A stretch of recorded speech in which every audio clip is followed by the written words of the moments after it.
Le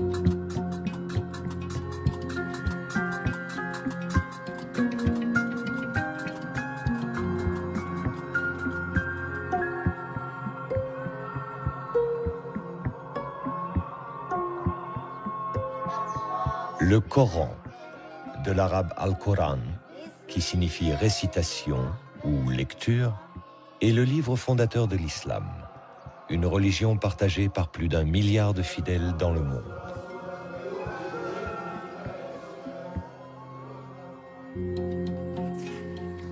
Pour les musulmans, le Coran est le recueil de la parole de Dieu, qui fut révélé au prophète Mahomet entre l'an 610 et l'an 632 de l'ère chrétienne, à la Mecque et à Médine, en Arabie Saoudite. L'ensemble de la révélation se répartit en de multiples unités de texte très courtes, appelées versets, au nombre de 6000. Dans le Coran, ces 6000 versets sont regroupés en 114 chapitres, appelés sourates, identifiés par un titre de longueur variable et organisés selon un classement précis, des sourates les plus longues aux sourates les plus courtes.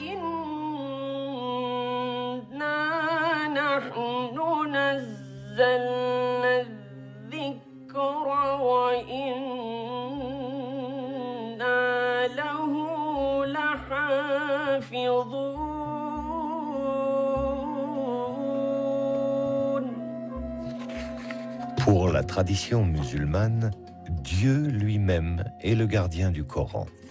C'est-à-dire qu'il n'y aurait eu tout au long de son histoire qu'une seule et unique version du texte coranique, inchangée depuis 14 siècles.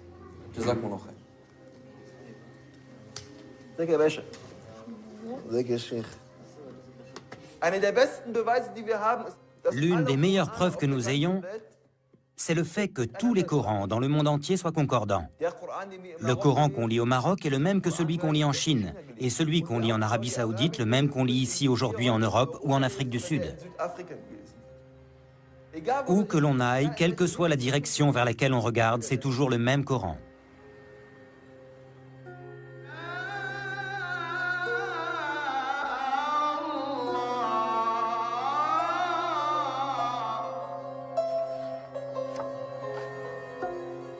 Ce dogme d'un Coran immuable, pilier de la tradition musulmane, allait pourtant être remis en question par des scientifiques européens à la suite d'une découverte totalement inattendue.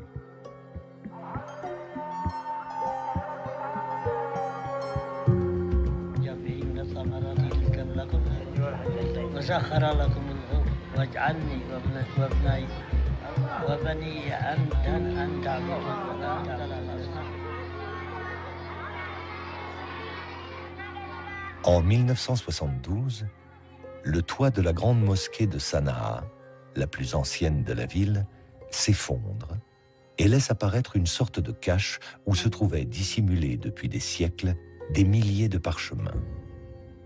Paolo Costa, un archéologue italien présent lors de la découverte, alerte les autorités yéménites.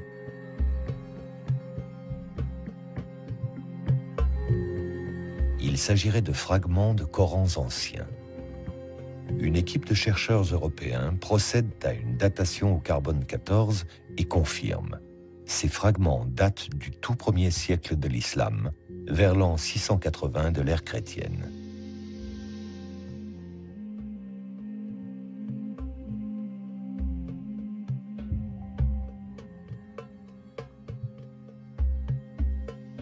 Ce sont les plus anciens manuscrits coraniques connus au monde, avec une écriture très rudimentaire, composée d'un simple squelette de consonnes.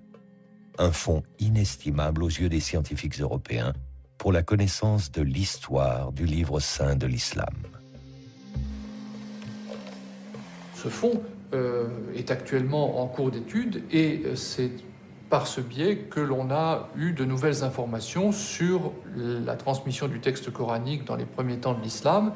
Et c'est là où l'on a découvert pour la première fois un manuscrit qui présentait une séquence différente des sourates de celle qui est canoniquement admise. Une organisation différente de l'ordre des sourates, mais aussi l'existence de palimpsestes, des fragments sur lesquels le texte initial aurait été effacé et remplacé par un autre. La présence également de mots étrangers, non arabes. En clair, des différences notables par rapport au Coran tel qu'il est aujourd'hui. Le Coran aurait donc eu, comme les autres livres saints, une histoire. Au cours du 1er siècle de l'islam, le texte coranique, son écriture, son organisation, la forme même du livre ont visiblement évolué. Suivant l'expansion de cette nouvelle religion, suivant les conquêtes de nouveaux territoires, l'émergence de versions concurrentes, les jeux de pouvoir religieux et politiques. Une histoire des origines qui s'écrit aujourd'hui entre tradition islamique et analyse scientifique et qui appelle les chercheurs européens et les musulmans à croiser leurs récits et leurs savoirs.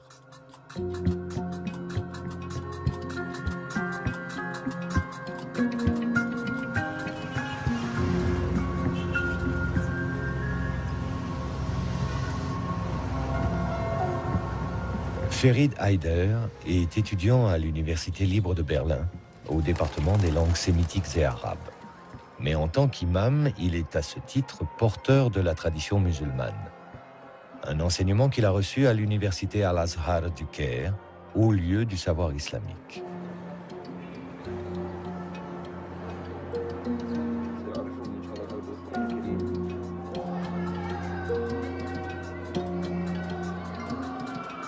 Dans la mosquée, les étudiants venus du monde entier se retrouvent pour des discussions théologiques, un partage de connaissances, et pour la récitation du Coran, comme un écho perpétuel à la révélation faite au prophète Mahomet au tout début du 7e siècle. À cette époque, l'Arabie n'était qu'un vaste désert que parcouraient les nomades et leurs caravanes. L'oasis de la Mecque abritait la Kaaba, un sanctuaire où l'on vénérait encore de multiples dieux, des idoles de pierre. Pourtant, les tribus juives et les chrétiens présents en Arabie diffusaient depuis longtemps déjà l'idée de la foi en un Dieu unique. Parmi les habitants de la Mecque, un homme faisait exception. Il s'appelait Mohammed, Mahomet. Marchand caravanier, âgé d'à peine 40 ans, il avait pour habitude de partir méditer seul dans une grotte. C'est là qu'il a reçu, en l'an 610, sa première révélation. Un homme lui apparut. L'homme marcha vers lui et lui dit « Ikra, lis, au nom de ton Seigneur qui a créé. »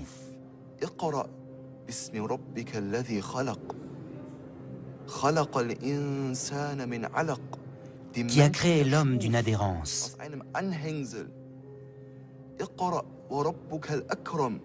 Lis. Ton Seigneur est le très noble.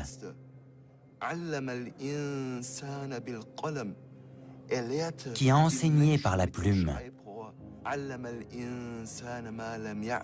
A enseigné à l'homme ce que l'homme ne savait pas. Et cet homme que le prophète Mahomet a vu, c'était Jibraïl, l'archange Gabriel. Cet archange en qui les chrétiens et les juifs croient aussi. Ces 5 versets furent les premiers de la révélation faite à Mahomet. La révélation, tout entière recueillie dans le Coran, affirme avant tout que Dieu est unique et que Mahomet est son ultime prophète, son messager, dans la lignée d'Abraham, de Moïse et de Jésus.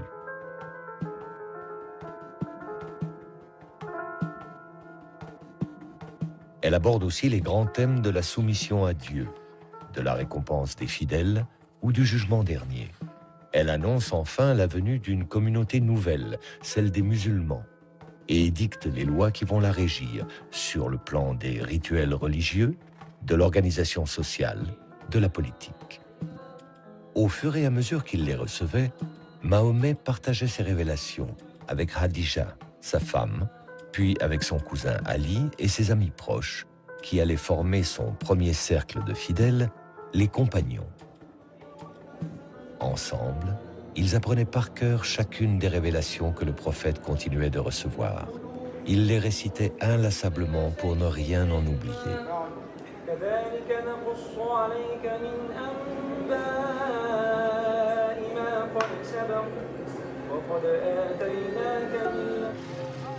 Si la Mecque est aujourd'hui le lieu le plus sacré de l'islam, appelant chaque année par millions les musulmans au pèlerinage autour de la Kaaba, il n'en fut pas ainsi au temps du prophète. Les Mécois se montrèrent tout d'abord indifférents aux prédications de Mahomet. Mais quand le prophète les exhorta à renoncer au culte païen des idoles, ils se mirent à le persécuter. Mahomet fut contraint de quitter la Mecque. C'est à Médine, une oasis où vivaient de nombreux Arabes convertis au judaïsme, que le prophète s'installa en l'an 622 avec ses premiers fidèles, les compagnons, dont Abu Bakr, Omar, Ousmane et son cousin Ali. Médine fut sacrée capitale du premier État islamique. À la tête d'une communauté nouvelle et dotée d'une puissante armée, le prophète Mahomet partit à la conquête de nouveaux territoires.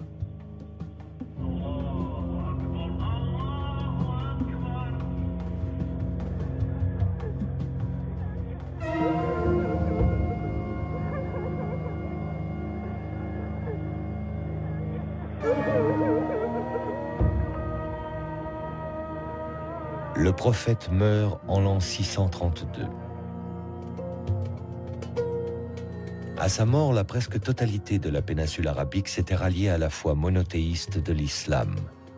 Mais le prophète ne laissa aucune indication quant à sa succession. Ses 4 compagnons se réunirent et c'est Abu Bakr qui fut désigné premier calife. Ali revendique aussi la succession, au nom des liens du sang qui l'unissaient au prophète, mais le califat lui fut refusé. Et c'est cette première divergence qui, 2 siècles plus tard, divisera les musulmans en 2 branches.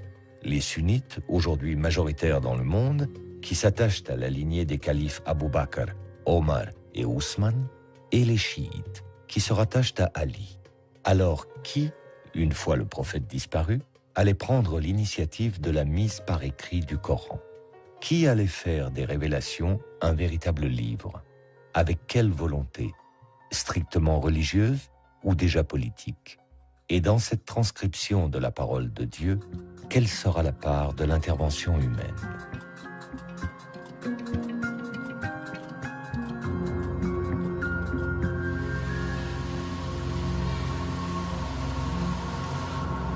François Desroches est l'un des spécialistes mondiaux de l'histoire des manuscrits arabes. C'est à la Bibliothèque nationale de France, où est conservée l'une des plus importantes collections de manuscrits anciens, qu'il travaille actuellement sur des Corans provenant de Damas et du Caire. En tant que paléographe et codicologue, il applique au Coran une double analyse, à la fois de l'histoire de l'écriture et de l'histoire des codex, les plus anciennes formes de livres reliés. Dans les débuts de l'islam, la mise par écrit du Coran semble avoir été un enjeu important pour les communautés musulmanes. Il y a, semble-t-il, la volonté de réaliser ce qui était une promesse contenue dans le texte coranique, celle d'un kitab, d'un livre qui se matérialise, et on a bien l'impression que transcrire le texte coranique correspondait à une urgence de posséder un livre qui faisait de la communauté musulmane la détentrice d'une écriture au même titre que juifs et chrétiens qui étaient peuple du livre, Ahl al-Kitab.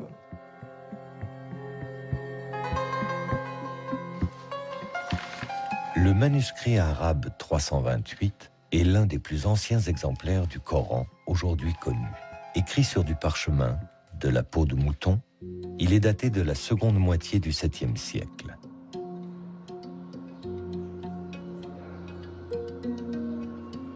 Ce manuscrit fut découvert dans une cache de la mosquée Amr, à Foustat, l'actuelle banlieue du Caire, lors de la campagne d'Égypte menée par Bonaparte à la fin du XVIIIe siècle. Les fragments de parchemin qu'il contient, écrits par plusieurs copistes, représentent environ la moitié du texte coranique. En plus de ceux qui se trouvent à la Bibliothèque nationale de France, d'autres fragments sont conservés à la Bibliothèque nationale de Russie à Saint-Pétersbourg, à la Bibliothèque apostolique Vaticane à Rome et dans une collection privée à Londres. Le manuscrit est particulièrement intéressant parce qu'il nous montre un certain nombre de caractéristiques de la transmission du texte coranique à l'époque ancienne, et notamment le fait qu'il était assez commun à ce moment-là de se mettre à plusieurs pour copier le texte sacré. Nous savons que le texte a été copié par plusieurs intervenants parce que les mains sont très caractéristiques. À côté de celle-ci, qui est sans doute la plus importante au sein du manuscrit, nous avons également un autre copiste et qui lui écrit dans un style beaucoup plus élaboré.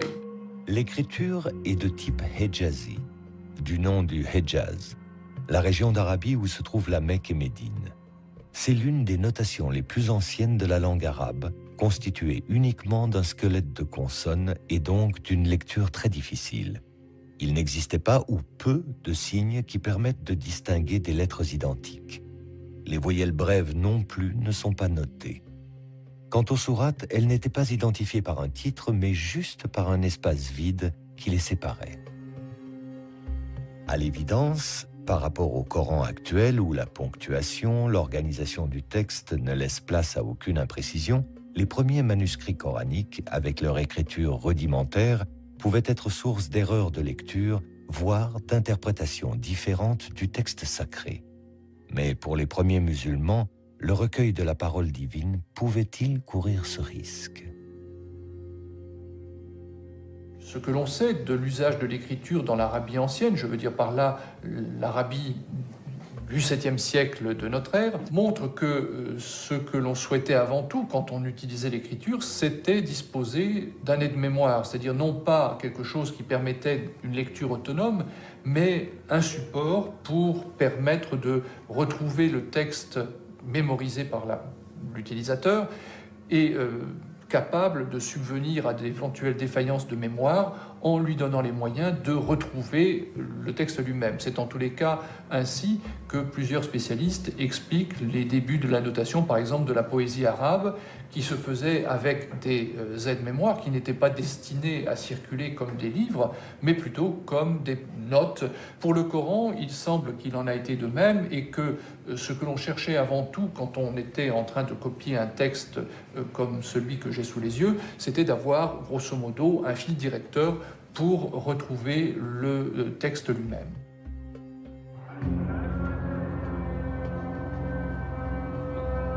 Même utilisée comme aide-mémoire, et malgré ses insuffisances orthographiques, la mise par écrit de la révélation coranique montre la grande confiance que témoignaient les premiers musulmans dans la capacité d'un livre à assurer la sauvegarde de la révélation coranique. Restait à donner à ce livre, fût-il encore dans sa forme primaire, un statut central, unique. En un mot, un statut de texte canonique.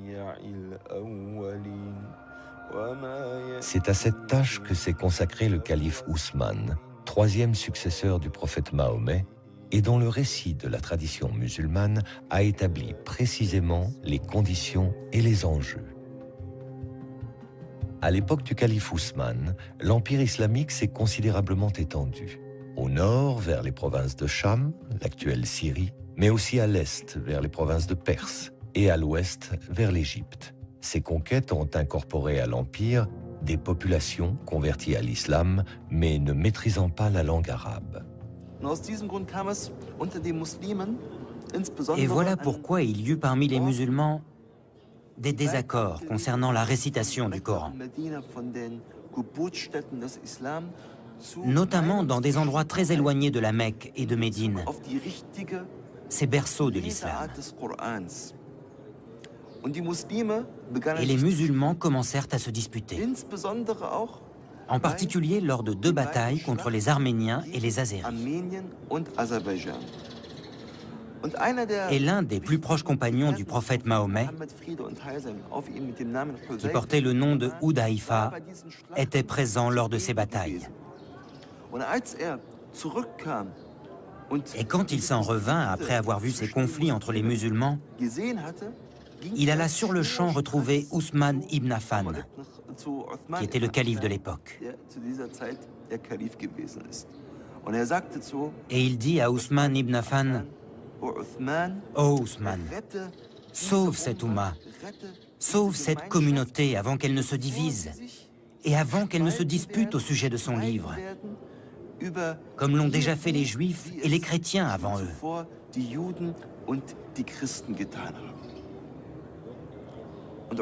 Et Ousmane ibn Affan prit cet avertissement très au sérieux. Et c'est la raison pour laquelle il fit convoquer une commission à laquelle il demanda de faire plusieurs copies du Coran. De Médine, les copies furent envoyées vers les principales villes de l'Empire musulman, vers la Mecque, Basra, Koufa, Damas et le Caire. Le calife Ousmane imposait ainsi sa version officielle que la tradition musulmane retiendra comme la Vulgate d'Ousmane, la forme canonique du texte coranique qui, encore aujourd'hui, est la version de référence. Mais l'imposition de cette Vulgate se fit au prix de décisions despotiques. D'autres versions du texte coranique existaient dans l'Empire, concurrentes, avec un nombre de versets ou une organisation différente des sourates. Les plus connues furent celles de Ali, le cousin du prophète Mahomet, qui, selon la tradition chiite, aurait compté 3 fois plus de révélations coraniques que la Vulgate d'Ousmane, et celle d'Ibn Masoud, qui fut lui aussi un des proches du prophète. Le calife Ousmane interdit ces versions concurrentes à la sienne et demanda leur destruction définitive. Ibn Masoud, qui ne voulut s'y soumettre, fut publiquement châtié.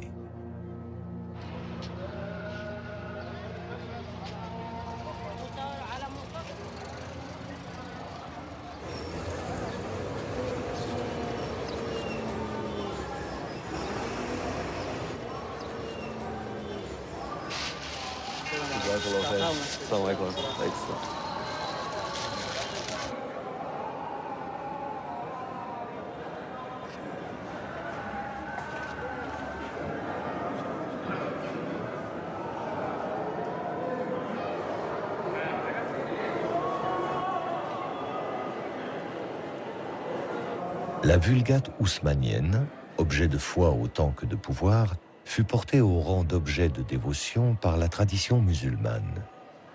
Dans la mosquée Al-Hussein du Caire, un exemplaire du Coran attribué à Ousmane serait gardé derrière cette porte que les fidèles embrassent. Une véritable relique que, exceptionnellement, Ferid Haider est autorisé à approcher.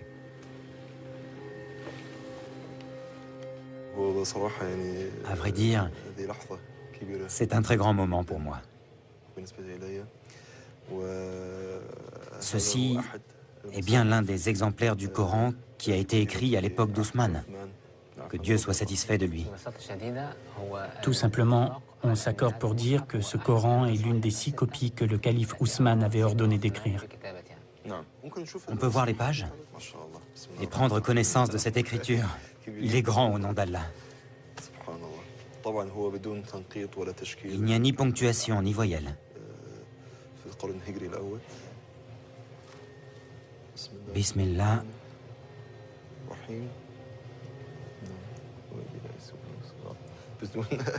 Sans ponctuation et sans voyelle, cette sourate est très difficile à lire.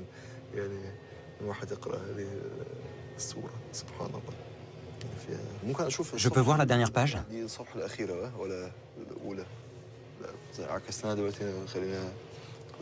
C'est la dernière, celle-ci?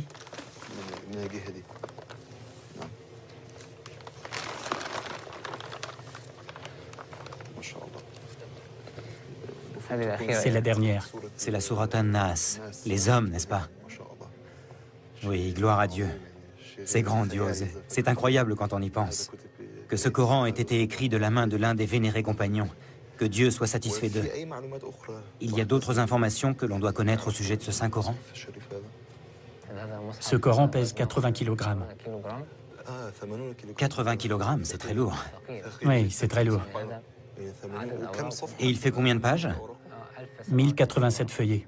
Combien? 1087 feuillets. Ah.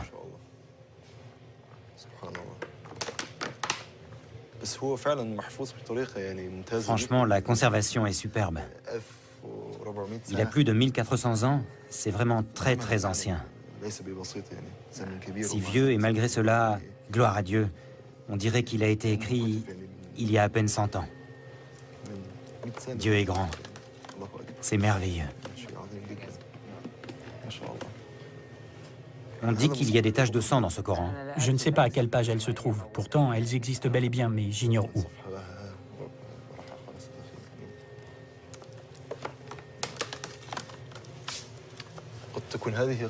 Est-ce que ça pourrait être ça, les marques de sang? Elles existent bien, mais elles sont effacées. Vous voulez dire qu'elles ne sont pas visibles? Non, pas très visibles. D'autres Corans, aussi volumineux et tachés de sang, sont répertoriés dans le monde musulman, à Istanbul et à Tachkent, en Ouzbékistan pour les plus connus. Considérés comme contemporains du calife Ousmane par la tradition musulmane, aucun d'eux n'a pu être historiquement daté, les scientifiques y voyant plutôt des copies tardives du 8e ou 9e siècle. La légende qui les accompagne, en revanche, reflète bien une vérité historique attachée au Coran. Le règne d'Ousmane fut une longue crise. Après 10 années d'un pouvoir despotique, en l'an 656, il fut assassiné dans son palais de Médine, entouré de Corans, précise la tradition, expliquant ainsi les taches de sang califales sur les pages du texte sacré. Les révoltés auraient accusé Ousmane d'avoir imposé par la force sa seule version officielle du Coran. Le Coran, c'était plusieurs livres et toi, tu les as réduits à un seul. Allusion directe aux versions concurrentes d'Ali et de Ibn Masoud, détruites sur ordre d'Ousmane. Ali, qui avait revendiqué la succession par ses liens de sang avec le prophète Mahomet, fut porté au pouvoir. Mais son règne tourna court. Ali fut destitué par un jeune gouverneur de Syrie, du nom de Muawiyah, un proche du calife Ousmane. Ali est assassiné à son tour. Muawiyah s'empara alors du pouvoir et fonda en l'an 661 la puissante dynastie des Omeyyades. Une dynastie sunnite qui allait régner sur l'empire musulman à partir de sa nouvelle capitale, Damas.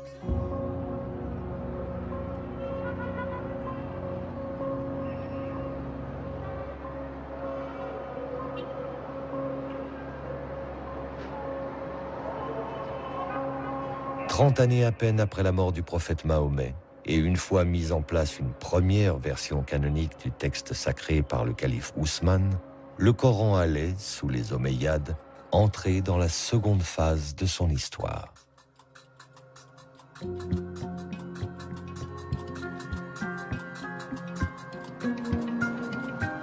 En déplaçant sa capitale de Médine à Damas, l'Empire musulman situait désormais le siège de son pouvoir religieux et politique dans un environnement plus complexe, voire plus hostile que ne l'était l'Arabie.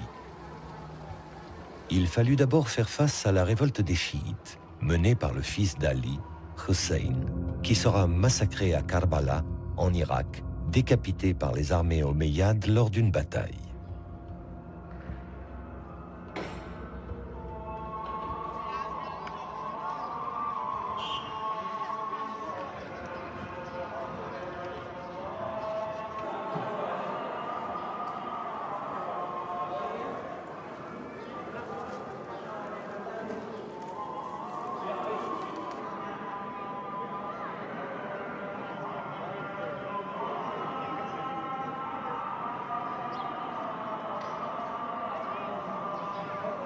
Selon la tradition, la tête de Hussein serait conservée, curieux paradoxe, dans la mosquée même des Omeyyades, relique aujourd'hui vénérée par les pèlerins chiites venus d'Iran.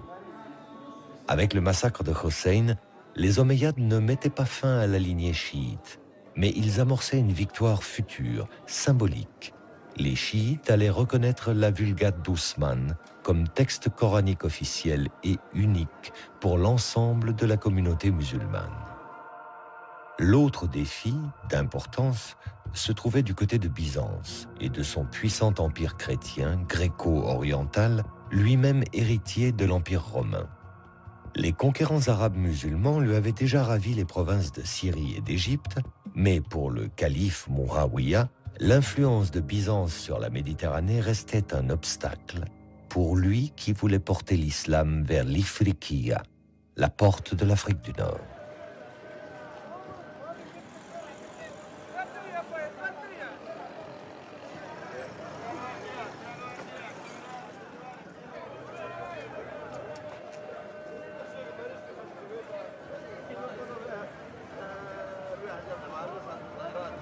En l'an 670, le calife y envoie l'un de ses généraux qui fit de Kérouan, en Tunisie, le point de départ de l'islamisation du Maghreb et de la diffusion du Coran d'Ousmane.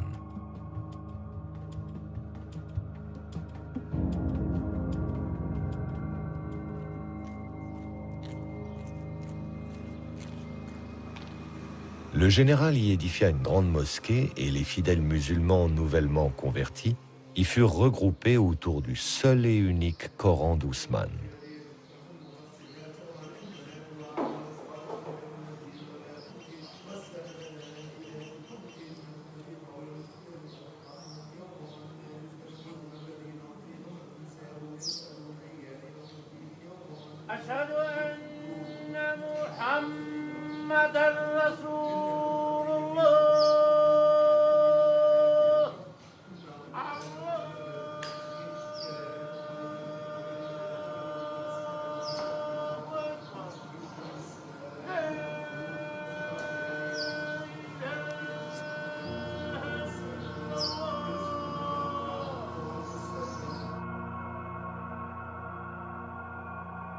Au Coran apporté par les troupes omeyyades vinrent s'ajouter ceux que les copistes kérouanais commençaient à produire sur place. Ils allaient ainsi constituer l'une des plus grandes bibliothèques coraniques des premiers temps de l'islam, et dont il subsiste aujourd'hui une rare collection de quelques dizaines de milliers de fragments.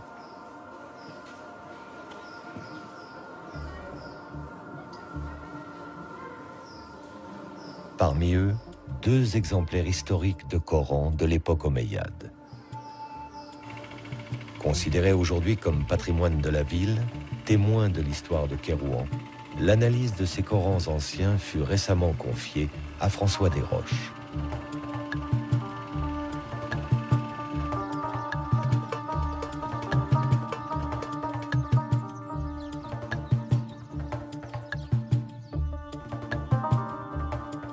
Sous la direction de Mourad Rammah, docteur en archéologie islamique, les précieux fragments de parchemins coraniques sont minutieusement restaurés.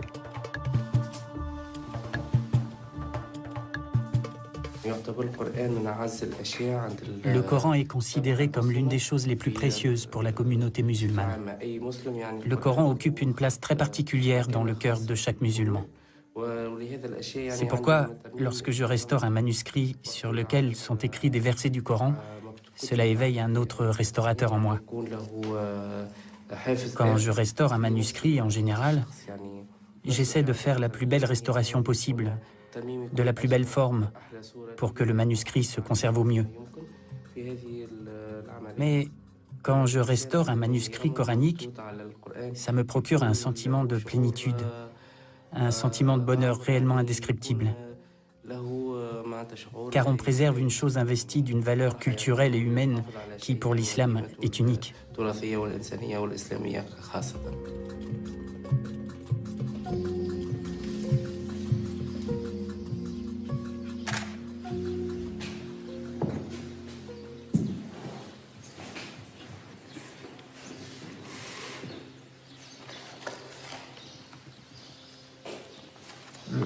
Le style d'écriture s'apparente assez bien à ce qu'on connaît sous le nom d'écriture du Hejaz, le nom de la région où se trouvent les 2 villes saintes de la Mecque et de Médine. De quelle époque vous daterez le cas échéant? C'est le début du 8e siècle et j'imagine que ça pourrait coïncider avec la deuxième phase, disons, de l'installation musulmane à Kérouan. Absolument.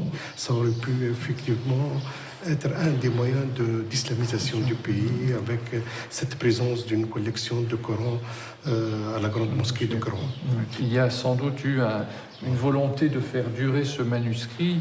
On le voit dans ces pages qui ont été repassées pour les rendre plus lisibles. Absolument. Je ne pense pas qu'à Kérouan, dans les manuscrits de la collection, on observe de divergence par rapport à ce qui est la Vulgate osmanienne, c'est-à-dire que les sourates sont dans l'ordre où on les connaît actuellement. On a l'impression effectivement que dans l'histoire, il y a eu une volonté de diffusion de copies de référence qui a été très forte. Là, c'est vraiment tout à fait autre chose. C'est sublime et c'est vraiment grandiose. Si on ouvre une page, on a vraiment la vision de la taille de ce manuscrit qui était impressionnant. Impressionnant, effectivement. Nous disposons de plus de 250 feuillets, alors qu'effectivement, on considère que ce manuscrit, il était constitué de 500 feuillets. Il faut penser 500 pour. Oui, ça représentait un volume énorme. Donc là, même si ça n'est pas forcément exactement le tout début du 8e siècle, c'est vraiment la première moitié. Et c'est un témoignage tout à fait exceptionnel sur la diffusion du texte coranique à cette époque et l'art du livre aussi, parce qu'il faut quand même remarquer cette espèce de saut qualitatif tout à fait impressionnant entre les deux manuscrits. La finesse du trait, on a affaire à des professionnels du dessin, des gens qui sont déjà des enlumineurs qualifiés. Et donc il y a une grande variété de couleurs et de motifs aussi. Oui, ce motif de flèche est assez exceptionnel. La qualité du décor et surtout sa variété, on a l'impression qu'il n'y a pas deux sourates précédées d'un bandeau identique, que ce soit du décor végétal ou du décor davantage géométrique. Oui. Encore aujourd'hui, ça reste un manuscrit impressionnant par sa dimension. On a vu tout à l'heure un autre manuscrit qui était quand même beaucoup plus petit, peut-être qu'une page. On voit bien la différence de valeur et la différence des moyens mis en œuvre. Oui, ça, je crois que c'est un des joyaux de la collection. Absolument.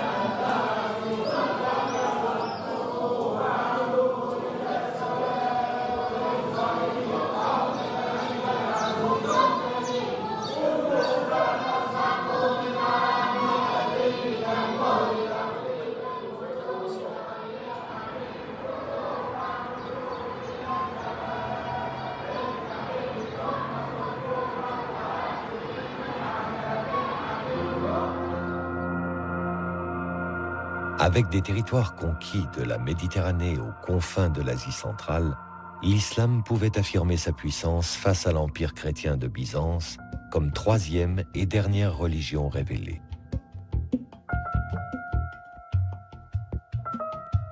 Il lui restait cependant à donner une véritable expression à cette puissance, mais dans une grandeur de l'islam liée à l'histoire du christianisme.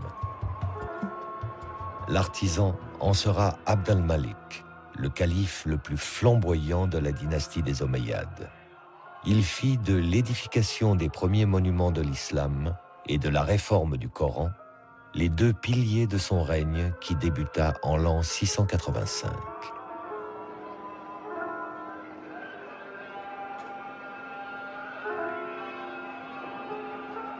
Sur l'emplacement même de la mosquée, avant que la région ne soit conquise par les musulmans, se trouvait une petite église dédiée à Saint Jean le Baptiste, une figure chrétienne présente dans le Coran sous le nom de Yahya. Son tombeau fut gardé au centre de la salle de prière et il est toujours, aujourd'hui, vénéré par les musulmans.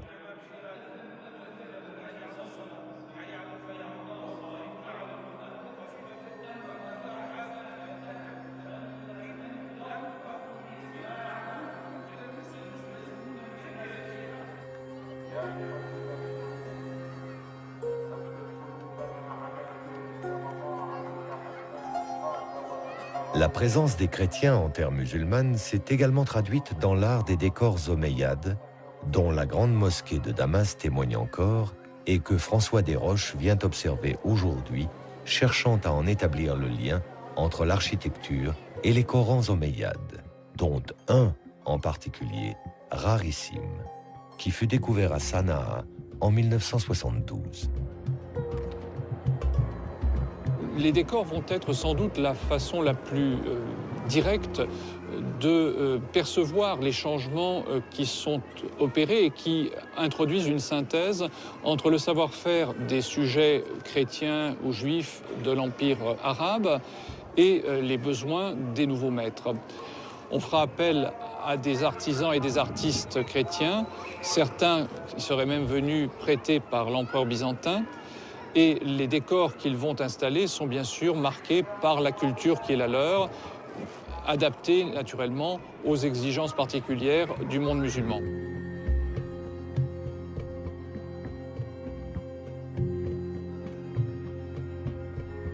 On peut faire des parallèles extrêmement précis entre ces mosaïques chrétiennes dont je parlais à l'instant et les décors des Corans. Dans les enluminures qui ornent les Corans d'époque omeyyade, on peut peut-être trouver une trace de l'influence de ces grandes constructions. On peut naturellement rapprocher la structure de la grande mosquée de Damas avec cette enluminure qui figure sur la page de droite de ce célèbre fragment trouvé à Sanaa il y a de cela quelques années.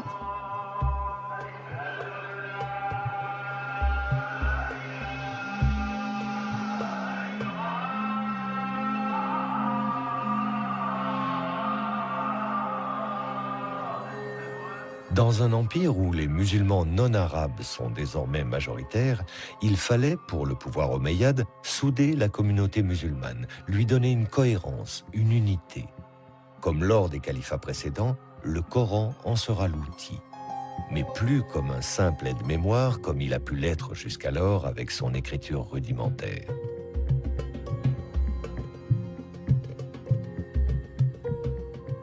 Pour le calife omeyyade Abd al-Malik, l'amélioration de la Vulgate d'Ousmane s'imposait. Au défectueux squelette de consonnes, il fit ajouter des ponctuations très précises. Distinction des lettres similaires, notation des voyelles, indication de prononciation.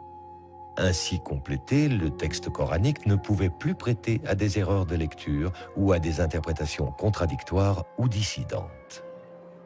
Le calife Abd al-Malik appela les foules musulmanes à ne suivre que ce qu'il imposait comme l'unique version du Coran, celle d'Ousmane, mais au texte désormais définitivement fixé. Et comme le fit le calife Ousmane avant lui, Abd al-Malik fit envoyer des copies officielles dans les capitales de l'Empire.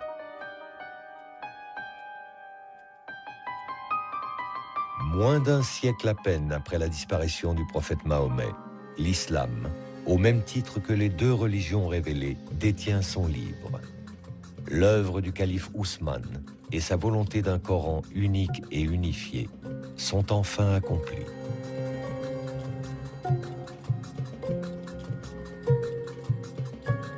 La Vulgate d'Ousmane, vénérée par la tradition musulmane, est la seule référence pour l'édition du Coran aujourd'hui dans le monde. Mais l'histoire des origines du Coran n'a pour autant pas encore livré tous ses mystères. Une inestimable collection de photographies qu'on croyait à jamais disparues vient de réapparaître. Entre les années 1920 et 1930, Gotthelf Bergstrasser, un chercheur orientaliste allemand, parcourut la Méditerranée de la Turquie au Maroc en passant par Damas et le Caire jusqu'aux grandes bibliothèques européennes à la recherche de Corans du 1er siècle de l'islam. Il en photographia les pages par milliers, constituant ainsi l'une des plus riches sources d'informations sur l'histoire du Coran. Dans la lignée des grands orientalistes allemands, Gotthelf Bergstrasser avait pour projet d'approfondir la recherche sur le texte coranique. Mais son rêve s'est achevé, en pleine guerre, en 1944. L'Académie des sciences de Bavière a été bombardée. On déclara les archives détruites, anéanties. Les archives de Bergstrasser avaient été en fait volontairement dissimulées, peut-être par crainte à l'époque d'engager une analyse du Coran probablement jugée trop sensible. Retrouvées en 2007, elles ont été confiées à une unité de recherche de l'Académie des sciences humaines de Brandebourg, appelée Corpus Coranicum, et dirigée par le professeur Angelika Neuwirth. Pour elle et son équipe, le fonds photographique de Bergstrasser, par sa richesse, augure de plusieurs années de recherche passionnantes et soulevant l'enthousiasme des scientifiques européens, comme avait pu le faire il y a plus de 30 ans les fragments de Sanaa au Yémen. Que va-t-on découvrir? Quels secrets ces archives vont-elles révéler de l'histoire du Coran au premier temps de l'islam? Il est encore trop tôt pour le dire, mais il est sûr que les archives de Bergstrasser offrent une opportunité nouvelle, exceptionnelle, d'élargir le champ d'analyse du Coran, mais avec une approche, aujourd'hui, partagée entre tradition scientifique et tradition musulmane. Nous essayons toujours de transcrire et d'analyser les manuscrits les plus anciens du Coran, car ils sont d'une plus grande importance et sont plus proches de l'époque à laquelle le Coran a été envoyé sur Terre.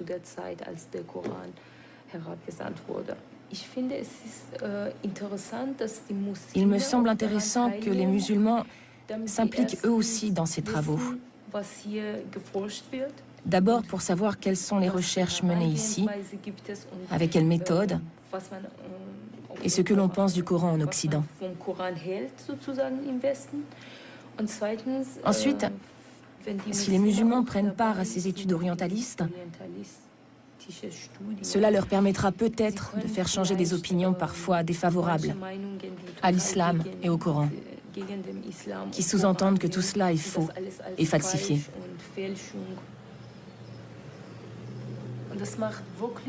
C'est vraiment passionnant de transcrire ces manuscrits coraniques. On voit par exemple, quand on lit une sourate, la 20e sourate par exemple, je l'ai transcrite 3 ou 4 fois. Et maintenant, je la connais par cœur.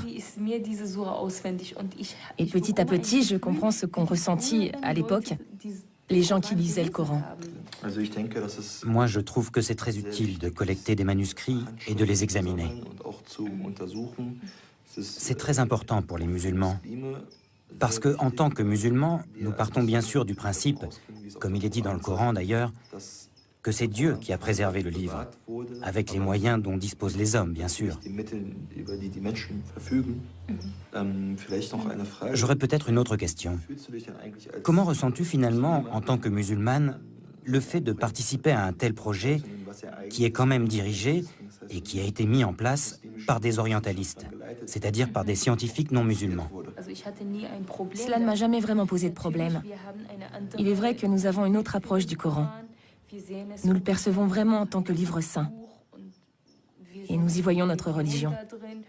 Donc tu n'y vois pas de contradiction? Personnellement, moi non plus. Pour autant que je sois au courant de ce projet, je ne ressens pas là de contradiction.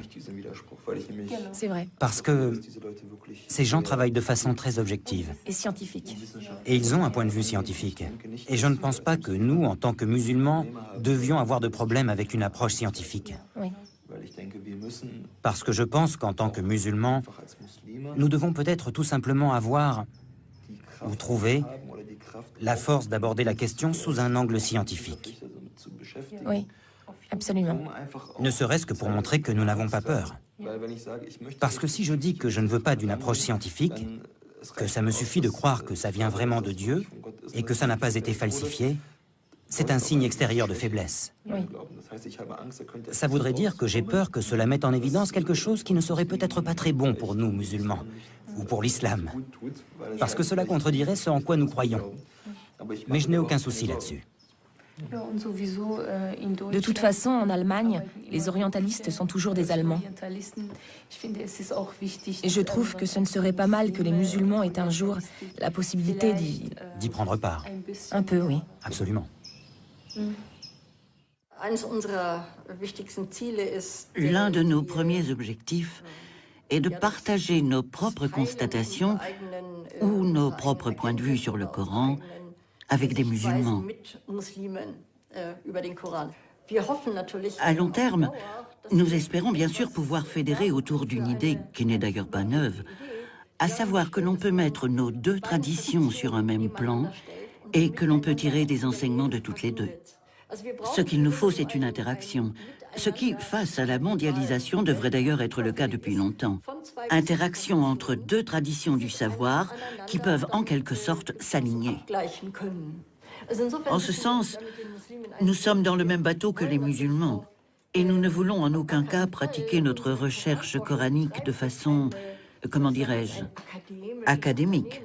Alors qu'il y a des millions de musulmans qui sont curieux, qui s'intéressent et qui disposent eux-mêmes d'un savoir que nous n'avons pas. Si nous voulons vraiment nous approcher du Coran, nous avons besoin d'une étroite collaboration avec des érudits musulmans. Sans eux, ce n'est pas possible.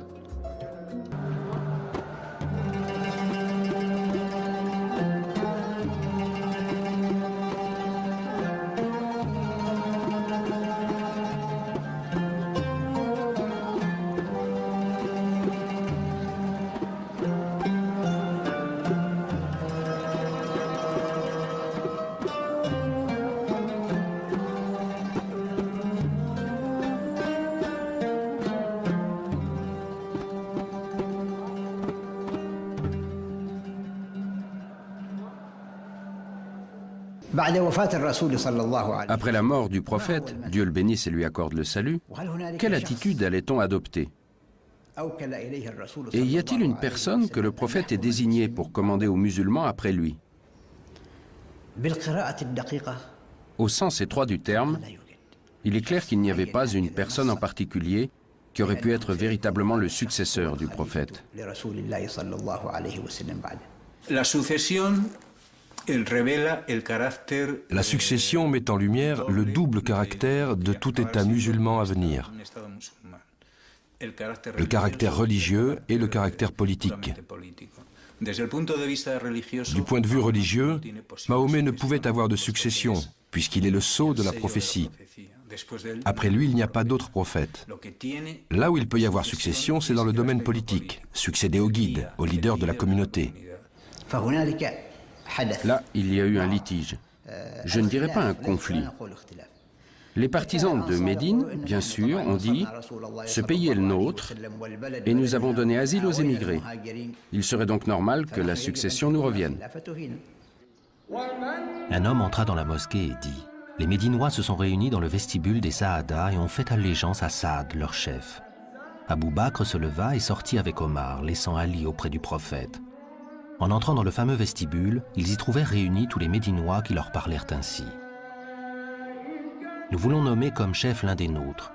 Choisissez-en un parmi vous, un prince, et de cette manière tout le monde sera content. » Abou Bakr prit la parole.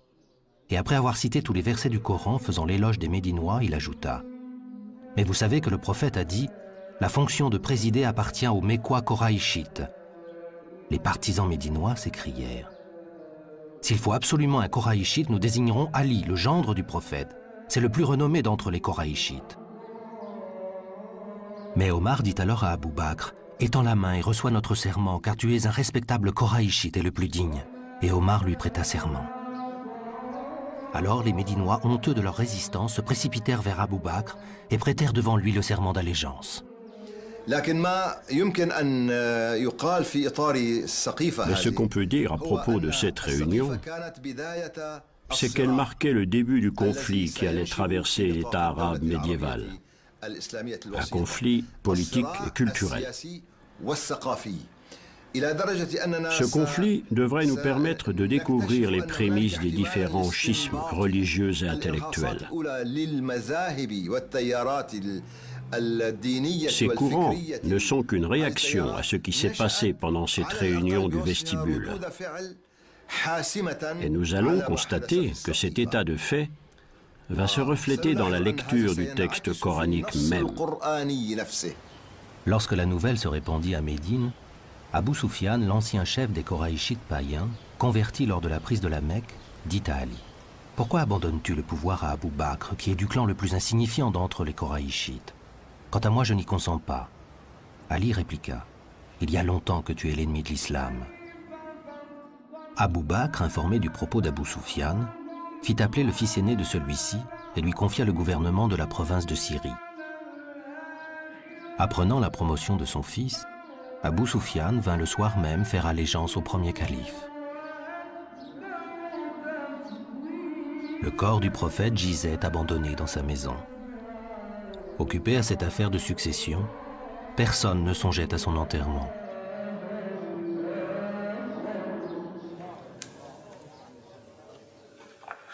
Quel héritage Mahomet a-t-il légué en tant que prophète? À sa disparition, il y a d'une part des fragments d'un Coran dispersés dans tant de mémoires de compagnons, et d'autre part le souvenir de ses gestes et paroles, les hadiths. Il faudra attendre longtemps, 2 siècles, pour que les souvenirs du personnage seulement humain de Mahomet soient élaborés en cette énorme institution hadith, ou tradition prophétique. Cette institution de hadith prendra une place telle qu'elle aura quasiment la même autorité que le texte révélé, le Coran. L'islam sera alors peut-être indûment ce jeu de miroir entre la parole de Dieu et ce qui la rend humainement audible, la parole du prophète sacralisée dans le hadith.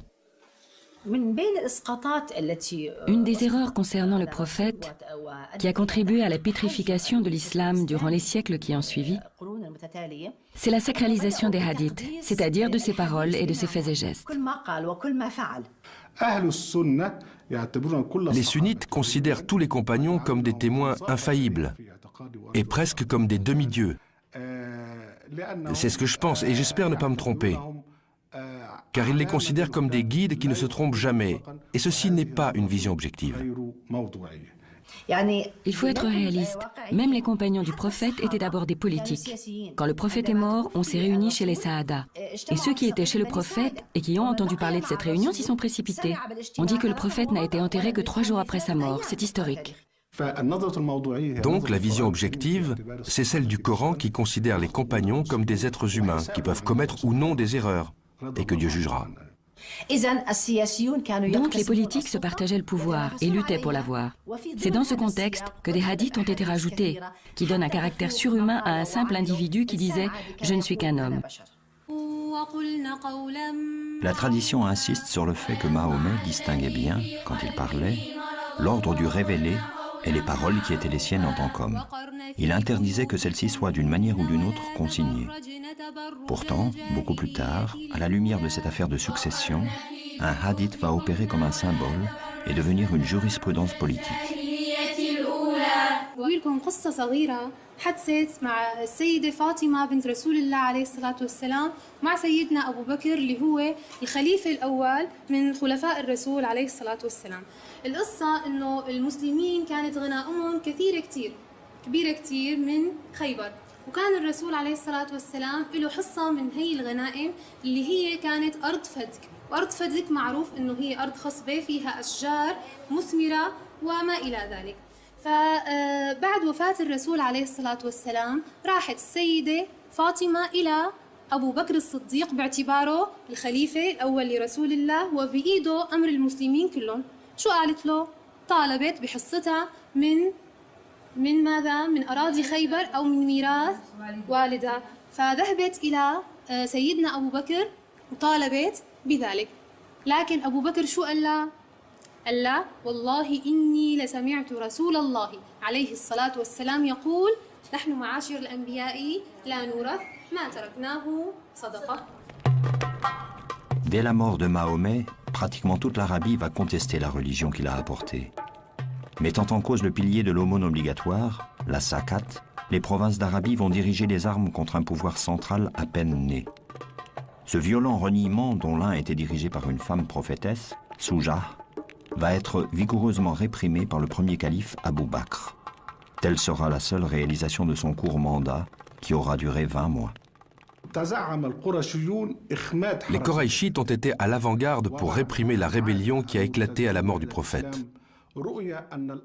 Après le retour des rebelles à l'islam, on a décidé qu'il serait mieux d'orienter le potentiel guerrier de ces gens vers l'extérieur des frontières. Autrement, ils ne tarderaient pas à reprendre les armes à l'intérieur. De là est venue l'idée des conquêtes. Les commandants de ces armées étaient de la tribu des Koraïchites, les nouveaux convertis. Et la plupart des soldats étaient ces nomades qui avaient participé à cette rébellion. Il va de soi que lorsqu'une nation est occupée à faire des conquêtes, elle en vient à oublier ses querelles internes. En politique, c'est connu. Lorsqu'un État ou une organisation, quel qu'il soit, doivent affronter un péril extérieur, l'union se fait à l'intérieur.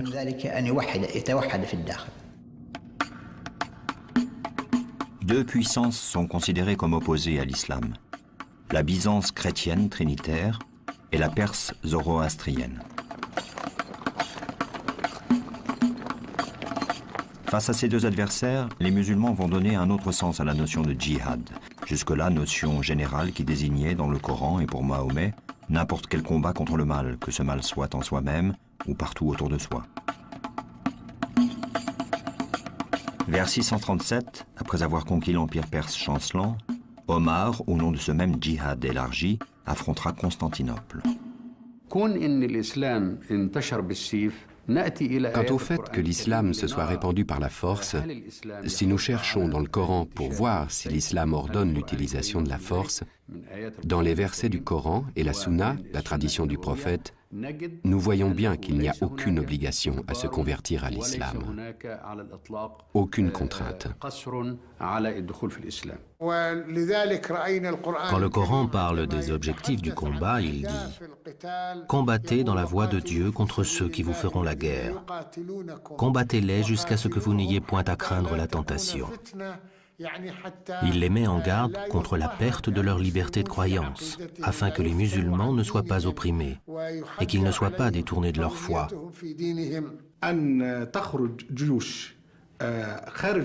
Mais lorsque les musulmans sortent de leurs frontières et donnent à choisir entre la conversion,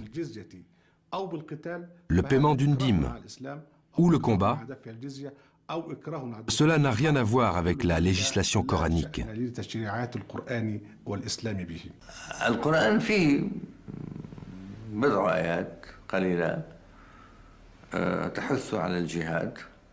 Dans le Coran, il y a quelques versets qui incitent au djihad. Les croyants se battent sur la voie de Dieu. Cela veut dire que lorsqu'ils conquièrent des pays, ils commencent par proposer l'islam. S'il est accepté, ils y entrent pacifiquement. Sinon, ils entrent par la force.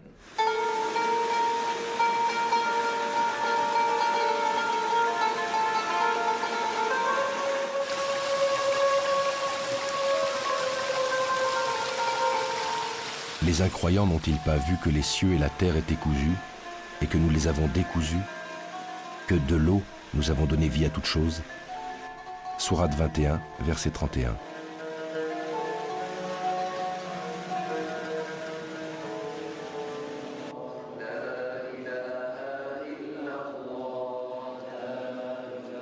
Omar fonde l'administration à l'image d'un véritable État. Il institue une fiscalité, devient un mythe de la justice directement rendu par le chef.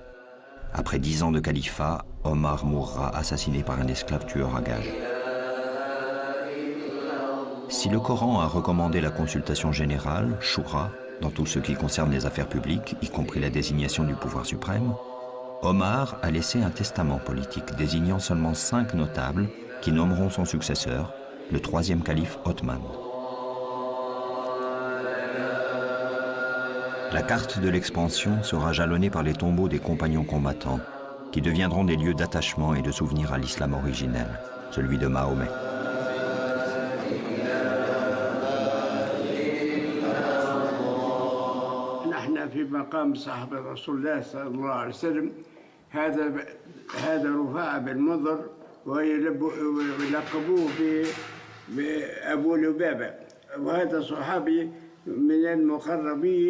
مع سيدنا محمد نبينا ما خرج مع النبي للجهاد في غزوة بدر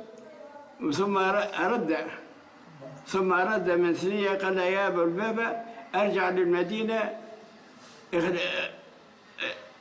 أهنيني عليها خاف يرجع عليها عدو ولا حاجة من بعدي قال يا رسول الله ما تحرمنيش من أهل بدر قال فلك أجر أهل بدر ولك أجر الخلافة بعد هذا تحل الفتح تاع أفريقيا في أيام سيدنا عثمان هي أفريقيا مجاهد متطوع مع الأولاد أصغر منها مع الجيش ولا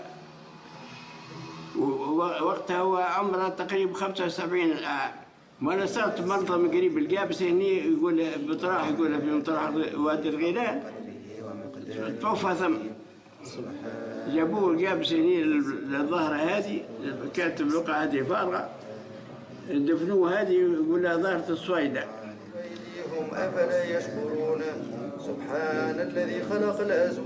Au fur et à mesure que les conquêtes se poursuivaient, la mort sur les champs de bataille de nombreux compagnons, témoins des faits et gestes du prophète, rendait urgente une tâche délicate, la compilation du Coran. Il faut se souvenir que le Coran s'est transmis d'abord oralement. Les musulmans, même aujourd'hui, comprennent et considèrent le Coran comme un phénomène oral, avant de le considérer comme une réalité textuelle.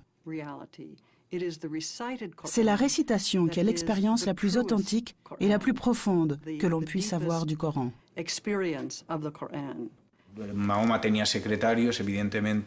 Mahomet avait des secrétaires, bien évidemment.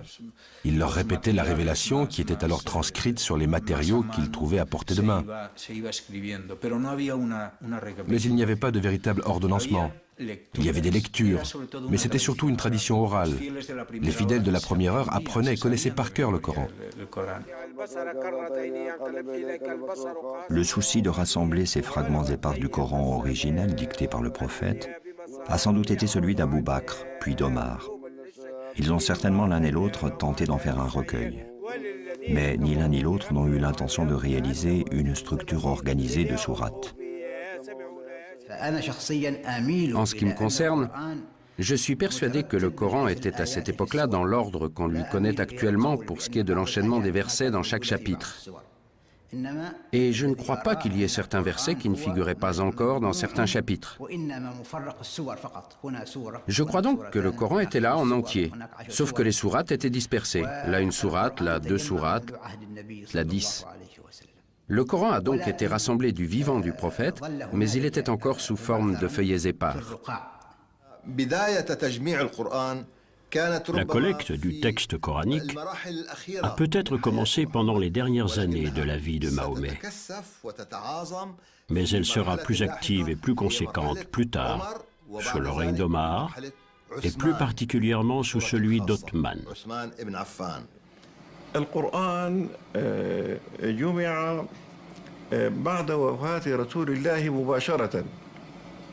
Le texte du Coran a été rassemblé juste après la mort du prophète. En effet, lors de la rébellion de certaines tribus arabes, de nombreux compagnons qui avaient mémorisé le Coran étaient tombés en combattant, en martyrs. On craignit donc que la perte de ces mémoires vivantes n'entraîne la perte d'une partie du Coran.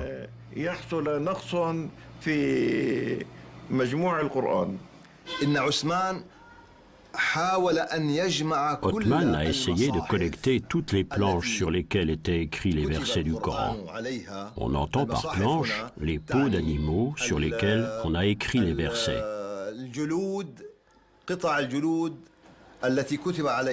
Il a donc rassemblé tout cela pour pouvoir choisir et il a constitué le Coran. C'est ce qu'on appelle le Coran d'Othman. Puis, si l'on en croit les chroniques, il a détruit le restant des planches.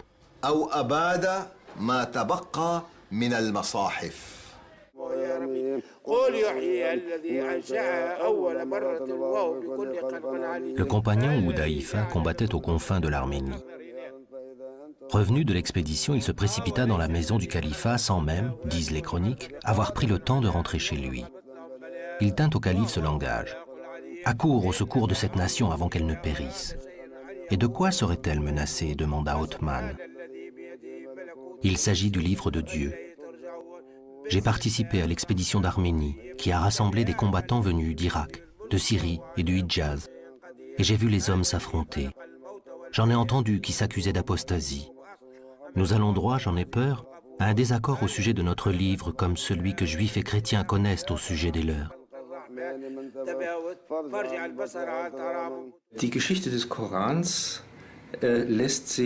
Il est impossible, aujourd'hui encore, d'écrire clairement l'histoire du Coran.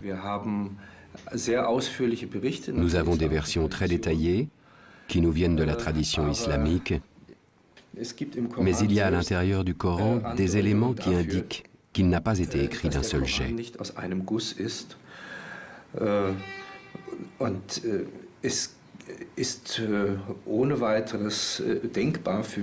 Pour moi, il est imaginable, ou en tout cas très plausible, que le Coran ait continué à se développer, même après la mort du prophète.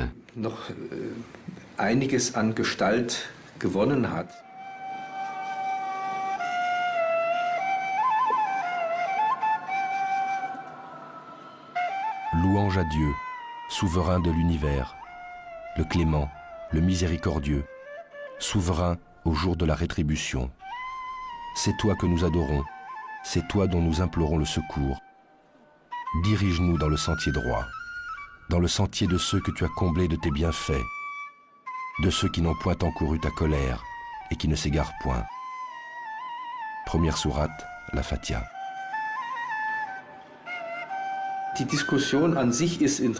La discussion sur la première sourate est en soi intéressante. Lorsqu'on regarde plus précisément, on voit que c'est comme une prière. Elle est complètement différente du reste du Coran, d'un point de vue littéraire.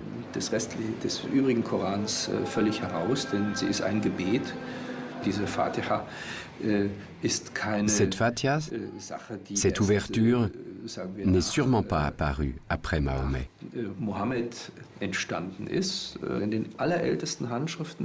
Mais elle s'appelle Fatiha el-Kitab, comme si elle était l'introduction du livre.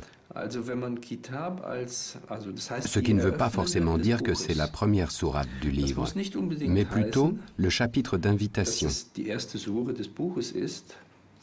C'est la raison pour laquelle on dit Kitab. Il s'agit de l'introduction au Coran.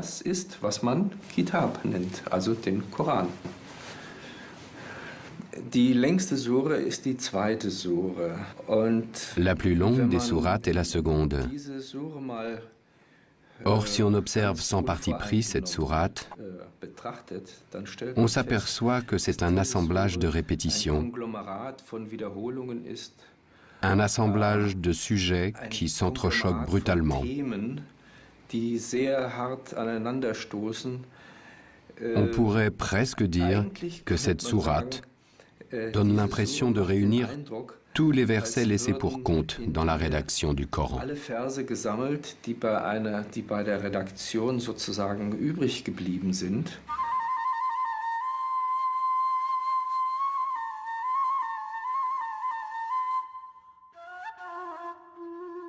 L'entreprise de Othman de faire une entité structurée à partir des fragments et des groupes de versets reçus par Mahomet pendant 23 ans de prophétie peut paraître aujourd'hui assez complexe.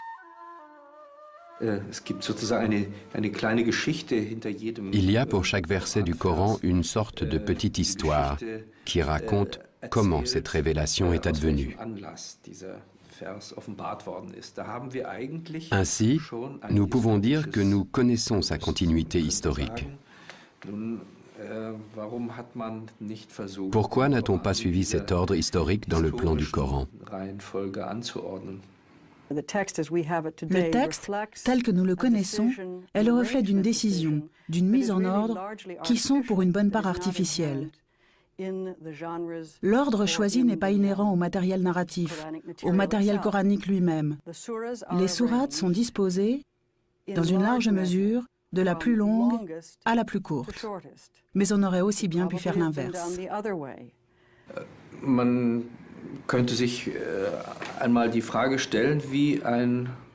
On peut se demander à quoi ressemblerait un livre contenant l'ensemble des révélations placées dans leur ordre d'apparition.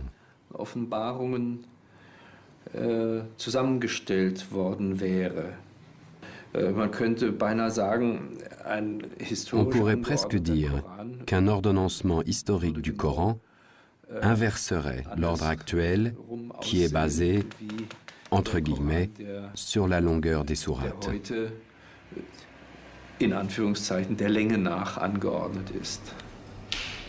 La tradition présente les choses d'une manière simplificatrice.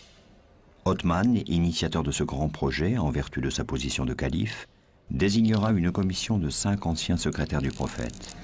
Il énonce la règle qu'une citation soit attestée par 2 compagnons irréprochables, comme étant un passage du Coran, et la voici consignée comme telle. Pourtant, déjà à l'époque, tout n'allait pas de soi. Ainsi, par exemple, à l'initiative de Othman, un passage du Coran jusqu'alors considéré comme une seule sourate sera scindé en deux.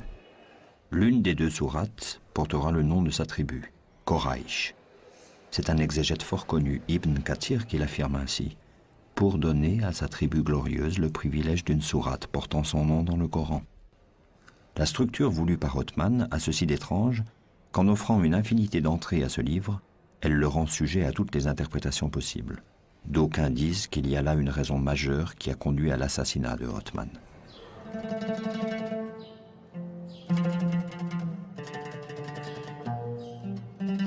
Pour enterrer Othman, on le porta sur le battant d'une porte, de sorte qu'on entendait sa tête cogner contre le bois. On le déposa. Et tandis que l'on procédait au rite mortuaire, un groupe de Médinois vint leur dire « Non, nous en jurons par Dieu, vous n'allez pas célébrer pour lui la prière des morts. » Un homme dans le cortège dit « Ainsi vous voulez nous empêcher de célébrer une prière pour lui? Eh bien Dieu et ses anges ont déjà béni son âme. » Ses compagnons conseillèrent à cet homme de s'en tenir là et de se taire. Il obéit. Ils reprirent la dépouille et repartirent en courant. Ils arrivèrent à l'orée du cimetière des croyants.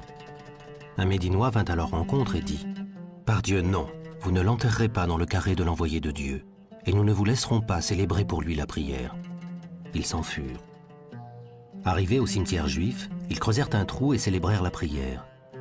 Quand ils précipitèrent le corps d'Othman dans le trou, sa fille se mit à hurler. Un des présents lui dit « Dieu m'en est témoin, si tu n'arrêtes pas, je te couperai ce qui te sert à porter les yeux. » Ils l'enterrèrent sans mettre de pierre, se contentant de recouvrir le corps de terre. L'écriture arabe procédait du nabatéen, qui ne traçait que les consonnes, dont plusieurs avaient la même graphie. C'est en cet état que les premières copies du Coran nous sont parvenues. Un même mot pouvait donc avoir plusieurs sens. Um einmal einen Eindruck zu geben von dem Unterschied zwischen einem Pour donner une idée de la différence entre un texte du Coran avec toutes ses voyelles et avec ses signes de différenciation et un texte du Coran sans tous ces ingrédients qui sont bien plus tardifs, on place côte à côte deux versions d'un texte assez connu, le début de la deuxième sourate. Si quelqu'un voulait se cantonner à l'étude de la tradition écrite, on pourrait lire ce texte arabe ainsi. Ce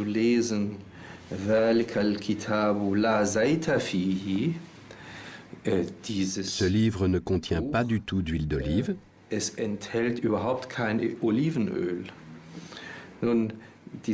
Ou encore,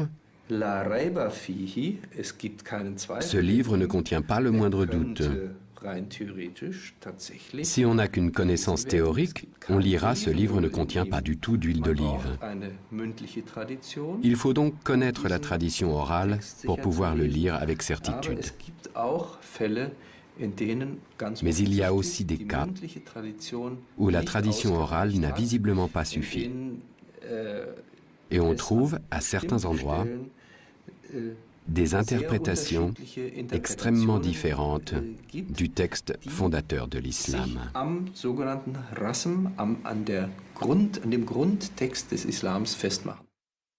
Nous n'avons envoyé avant toi, dit le Coran à Mahomet, aucun apôtre auquel Satan n'eût suggéré des erreurs dans la lecture d'un livre divin. Mais Dieu abroge ce que Satan suggère et affermit le sens de ses signes. Sourate 22, verset 51. En plus des difficultés de déchiffrement, voici qu'apparaît dans le Coran la notion de l'abrogation. Ainsi les fameux versets sataniques, qui ont bien été transmis, même dans leur version intégrale, et qui ont été tout de suite après retirés du Coran.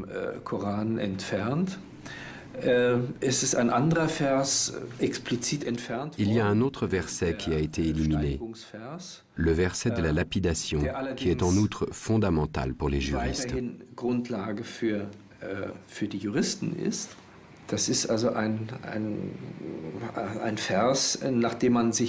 C'est un verset sur lequel on a fondé une pratique juridique. Mais on sait que le prophète l'a fait ôter du Coran. Le vieux et la vieille adultère, lapidez-les jusqu'à ce que mort s'en suive. Tel est le châtiment que Dieu leur réserve. Verset retiré du Coran.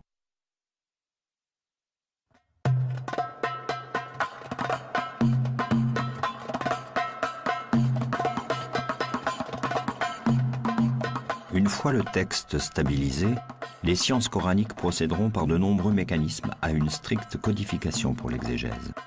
Le mécanisme le plus complexe est celui de l'abrogation. Un verset peut annuler l'autorité d'un autre du même thème, du seul fait qu'il ait été révélé après.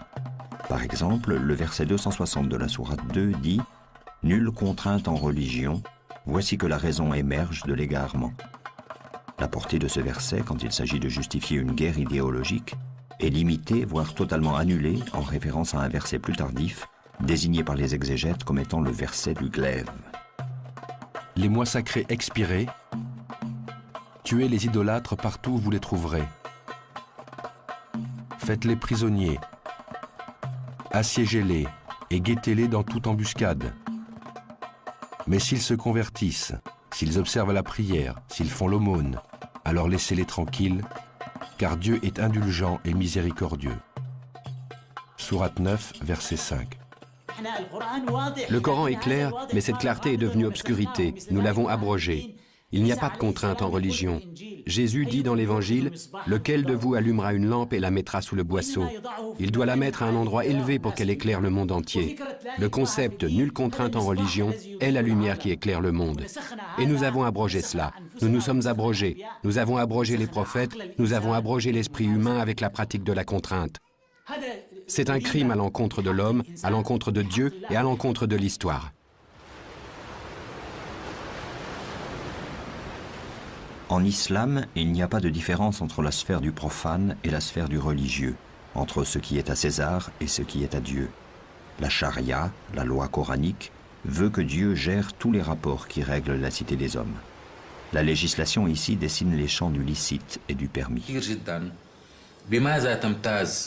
Étant donné que Mahomet est le sceau des prophètes et qu'il a été envoyé à toute l'humanité, en quoi sa prophétie est-elle différente des autres prophéties?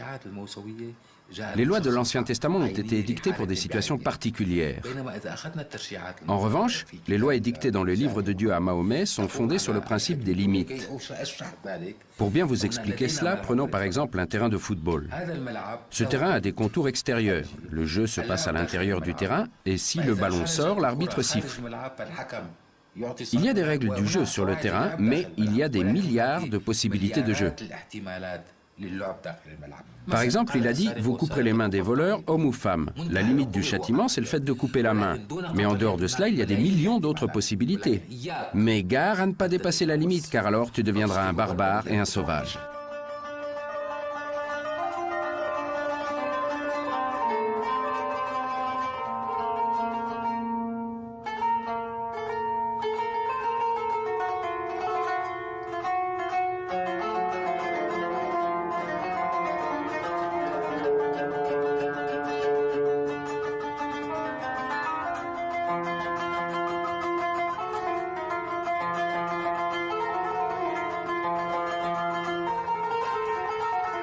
Nulle bestiole et nul volatile qui ne forme comme vous des nations. Nous n'avons rien omis dans le livre. Sourate 6, verset 38.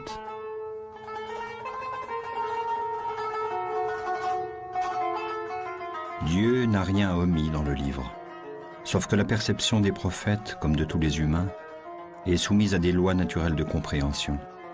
Et c'est là que peuvent apparaître l'erreur, l'illusion et l'équivoque. Comme il est dit dans la sourate 3, verset 5, « C'est lui qui t'a envoyé le livre. » Parmi les versets qui le composent, les uns sont explicites, ce sont la matrice du livre, les autres sont équivoques.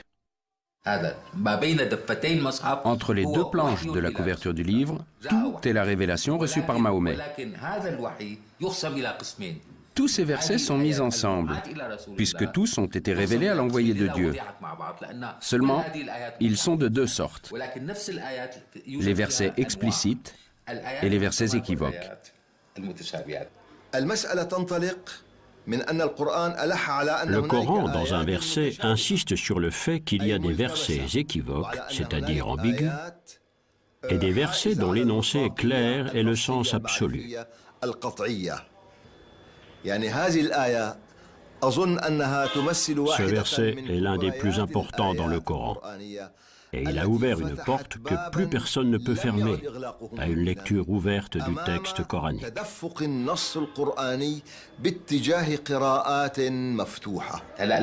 Les versets explicites reçus dans le message prodigué à Mahomet et aux prophètes qui l'ont précédé peuvent subir des variations, commandées par Dieu d'époque en époque. La preuve, c'est que Dieu a donné une révélation à Moïse et l'a transformée avec Mahomet.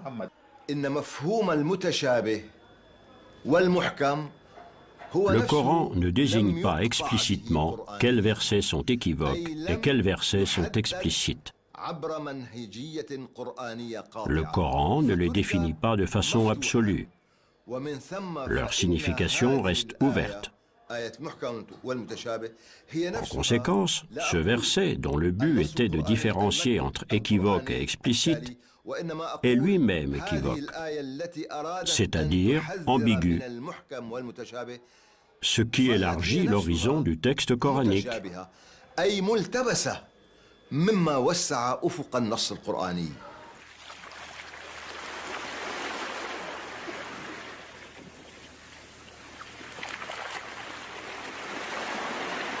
Si la mer se changeait en encre pour écrire les paroles de Dieu, la mer s'épuiserait avant que ne s'épuise la parole de Dieu, quand bien même nous la remplirions une autre fois. Sourate 18, verset 109.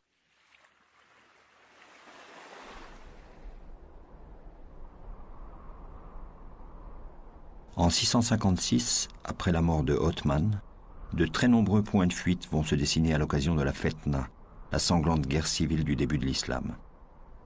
Empêché de gouverner, le 4e calife Ali, cousin et gendre de Mahomet, conclura cette ère de califes clairvoyants qui ont marché sur les pas du prophète. Le pouvoir sera désormais essentiellement, sinon totalement, politique. Pendant un siècle au moins, et à partir de là, il s'exercera sous la menace des révoltes et des scissions qui donneront naissance aux principales doctrines, sunnisme, chiisme, kharidjisme.